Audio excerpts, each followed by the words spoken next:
Welcome to Screenology, where I talk everything on the screen. If you haven't seen Luca, this will have definite spoilers, so please beware. Today I'm gonna break down Alberto. I really felt compelled to do so because he's such an interesting side character, and I feel like everything he does has a purpose.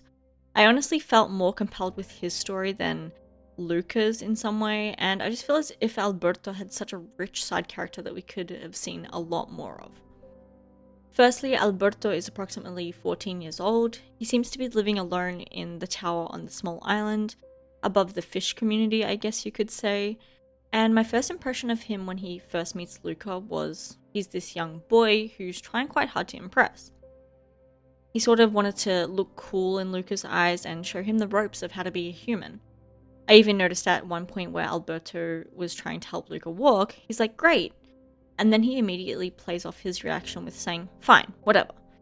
I see this as Alberto needing to try and win Luca over in the sense that he'll come back and consider him as chilled out. And he even says to Luca, "See you tomorrow," as though he would like the boy to come back. I know "see you tomorrow" is so casual, but I think in Alberto's case, it was his way of trying to keep the hangouts going and kind of foreshadow like, "Hey, make sure to come back tomorrow, okay?" It makes even more sense when you remember that Alberto's father is gone, which I'll get to, but maybe there was a point in which Alberto really thought that his father would come home tomorrow, and kept hoping for a tomorrow where his dad would return. I mean, even his statement where he's talking about his father saying maybe he'd change his mind meant that he did have hope for his dad to come back. I sort of noticed around this part in the movie that Alberto also had a scar on his left arm. It's actually quite noticeable. Firstly, I was like, well, maybe it's because Alberto is so reckless, he doesn't take caution, and ends up with a lot of cuts and scars. But the scar just seemed to be way too prominent to me. I kind of wondered if his dad had done it to him because if it was really some kind of cut that was from being reckless, we'd end up seeing a lot more all over his body. But it's just this one lone scar, and I feel like that possibly holds some deeper meaning, and possibly why his dad left too. Anyway, we get to the part where Alberto and Luca are going to ride their homemade Vespa together, and Alberto tells him to try out Silenzio Bruno. I sort of just let this slide the first time I watched it, but on my second and third watch, I sort of realized he plays it off when Luca asks him, "Who's Bruno?" And he sort of got agitated saying, "Whatever, it doesn't matter, call it what you want." This made me think that there was an actual person attached to the name. If that was true, then I would assume his father's name is actually Bruno. This would mean that Alberto's father is the person in his head, causing him to think he can't do things. So he uses that name in a way to shut it out, telling the father he used to have to be silent. It's clear from these few interactions that there's a lot underlying with Alberto.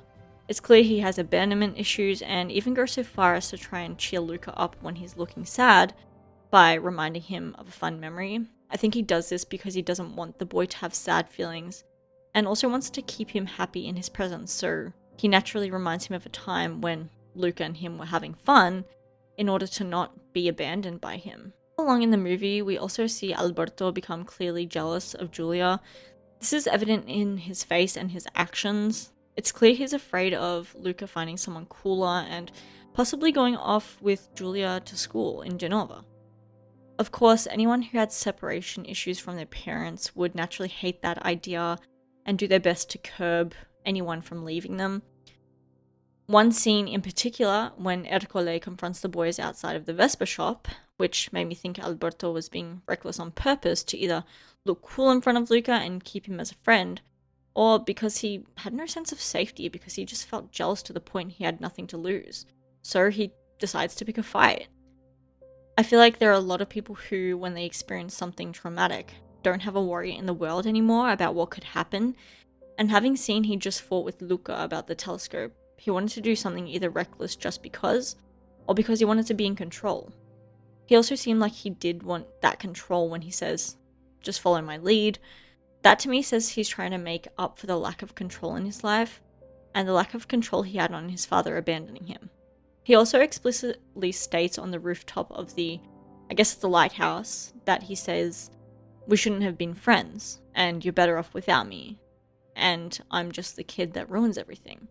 So it's clear to me that he's dealing with these feelings that have been put into his head by his father, possibly Bruno.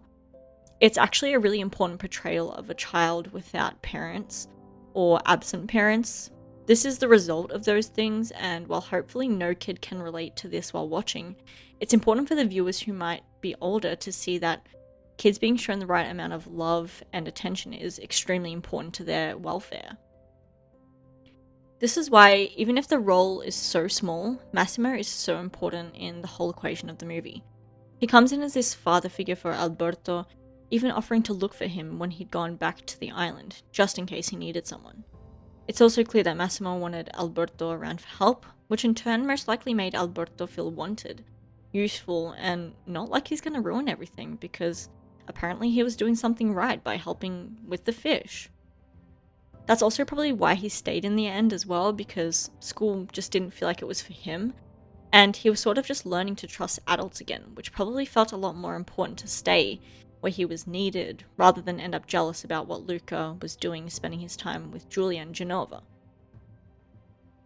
My absolute favourite scene where we see Alberto's growth and acceptance of Julia, and the idea that he can be happy and have a normal life like a kid, is when they're all huddled in Massimo's yard, and Julia and Luca take off into the house.